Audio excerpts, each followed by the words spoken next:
Shock from the deadly ramming attack at Vancouver's Lapu-Lapu Day Festival over the weekend continues to be felt across the country. 11 people lost their lives and dozens more were injured. Officials continue to investigate, but last hour, Vancouver's mayor provided an update on the incident, calling it a failure of the mental health care system. The CBC's Chris Reyes is at the scene in Vancouver where the deadly car ramming happened. So Chris, what's the latest? Good afternoon, Andrew. So we learned a few things from that presser held by Vancouver Police as well as Mayor Sim. The first is that Vancouver is planning a larger memorial and gathering in the days ahead for this community for collective healing. Another thing that we learned is that they are now reaching out to the Filipino ambassador as well as the Philippine Consulate General to try to identify some of the Filipino nationals who may have been victims of this attack. So that's just some of the logistics and administrative stuff that's happening right now between VPD and the city of Vancouver. They're also undergoing an internal review of exactly what happened on the day of the attack. But the real standout from that press conference, Andrew, is the frustration that we heard from Mayor Ken Sim. I mean, obviously, this is a mayor of a city that is in crisis, and he is screaming at the top of his lungs for help. He said this is an issue, the mental health crisis in the city, an issue that Vancouver alone cannot deal with, that he needs the province's help and the federal government's help. And he was asked about this public inquiry and independent commission promised by BC Premier David Eby yesterday. And that's when he got really emotional. He said, enough with these reports. What this city needs is action. Have a listen to what he said. How many more times do we have to study this? So sure, come up with another commission, come up with another report. They're important, but let's come up with action now. I think we're all tired. And look, I'm sorry, I'm probably going to get in trouble for this, but I'm just speaking from the heart. Not as mayor, but as a resident of Vancouver, as a citizen, as a father, as a family member, as a neighbor, as a friend. Like I look at the list here, like just, I've seen in the news, Richard, Lynn, Katie, 3 individuals, a family of 4, left an orphan son. How many more reports do we have to do to come up for a reason why their family is absolutely devastated? We need action. We already know what the answer is. And Andrew, I just arrived in Vancouver a couple days ago, but my colleagues here on the ground are acutely aware of those problems, those stories that they've been covering for years of people in a mental health crisis situation, and seeing all of these sort of violent incidents that can stem from that.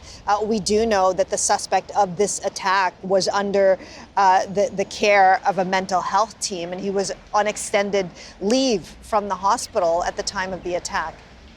And Chris, you're at the scene of the tragedy there behind you. What a scene there. What are you seeing right now? That's right, Andrew. And these piles of flowers, this is just one in this neighborhood alone. I mean, if you go to another block just down the street, you're going to see another mound of flowers. And I just want to walk you through slowly exactly what I'm seeing here, because the 2 words that come to mind as I stand here is it is both peaceful and painful. I mean, you have all of these candles that are lit here on the ground. It smells like church here, Andrew. You've got crosses, you've got rosaries, you've got notes, and you've got pictures.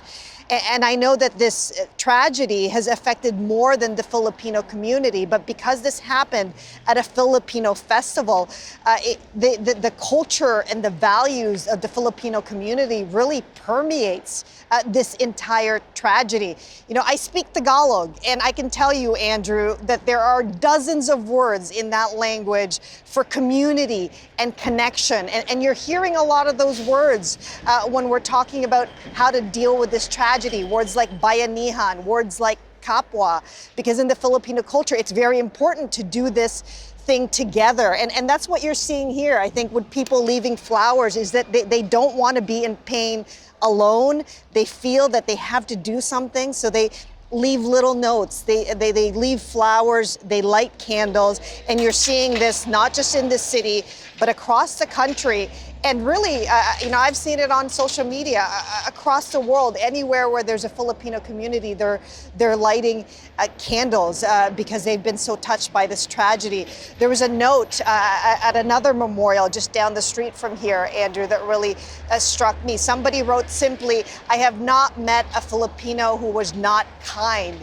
I mean, we heard Mayor Sim talk about the contribution of the Filipino community just to this city alone. Many of those people are healthcare workers. Many of those people work in hospitals, and they're now having to deal with their own grieving and their own loss. And I think what the city is trying to do as much as they can is really wrap their arms around this community that is so obviously in pain. And before I just let you go, I'm just going to walk my camera a little bit more to give you the sense of the scale of this just one memorial here.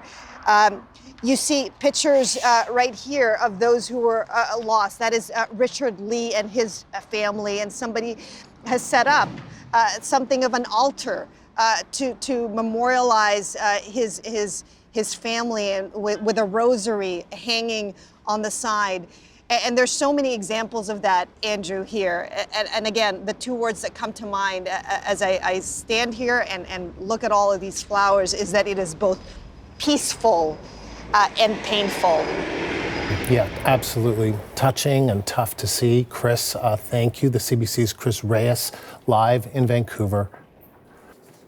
I invite us to lean into this and grieve together, however we need to, because only together can we continue to heal.